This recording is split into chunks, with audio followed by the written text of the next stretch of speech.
ایک بادشاہ کے دربار میں ایک اجنبی نوکری کی طلب کے لیے حاضر ہوا۔ قابلیت پوچھی گئی تو اس نے کہا سیاسی ہوں۔ عربی میں سیاسی افہام و تفہیم سے مسئلہ حل کرنے والے معاملہ فہم کو کہتے ہیں۔ بادشاہ کے پاس سیاستدانوں کی بھرمار تھی، اسے خاص گھوڑوں کے استبل کا انچارج بنا لیا جو حال ہی میں فوت ہو چکا تھا۔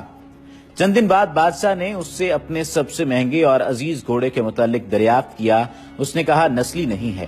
بادشاہ کو تعجب ہوا، اس نے جنگل سے سائز کو بلا کر دریافت کیا۔ اس نے بتایا گھوڑا نسلی ہے لیکن اس کی پیدائش پر اس کی ماں مر گئی تھی، یہ ایک گائے کا دودھ پی کر اس کے ساتھ پلا ہے۔ مسئول کو بلایا گیا اور اس سے پوچھا گیا کہ تم کو کیسے پتا چلا اصیل نہیں ہے؟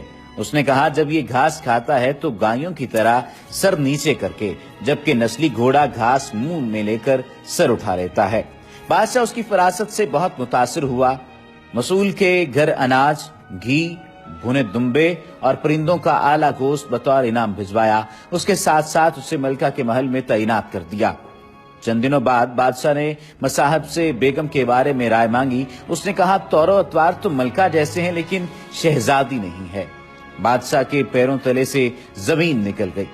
حواس بحال کیے، ساس کو بلاوا بھیجا، معاملہ اس کے گوش گزار کیا۔ اس نے کہا حقیقت یہ ہے تمہارے باپ نے میرے خاوند سے ہماری بیٹی کی پیدائش پر ہی رشتہ مانگ لیا تھا، لیکن ہماری بیٹی 6 ماہ میں فوت ہو گئی۔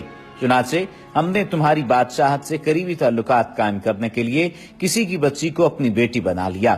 بادشاہ نے مصاحب سے دریافت کیا تم کو کیسے علم ہوا؟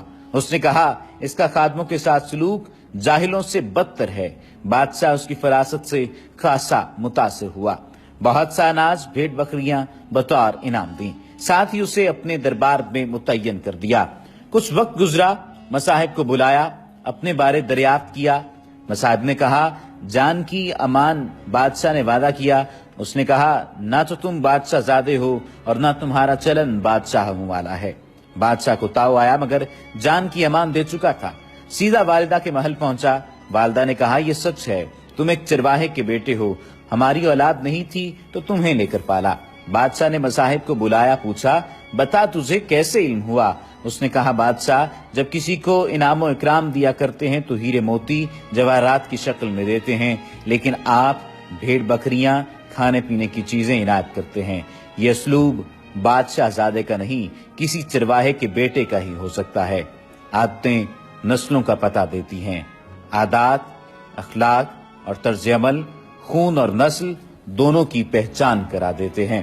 اسی وجہ سے کوشش کیجئے کہ ایسے عادات اور اخلاق اپنائیے جن سے معلوم ہو سکے کہ واقعتاً آپ خاندانی ہیں اور آپ کی رگوں میں بہنے والا خون آپ کے کردار کی نشاندہی کرتے ہوئے واقعتاً اعلیٰ و عرفہ کہلانے کا حقدار ٹھہرے۔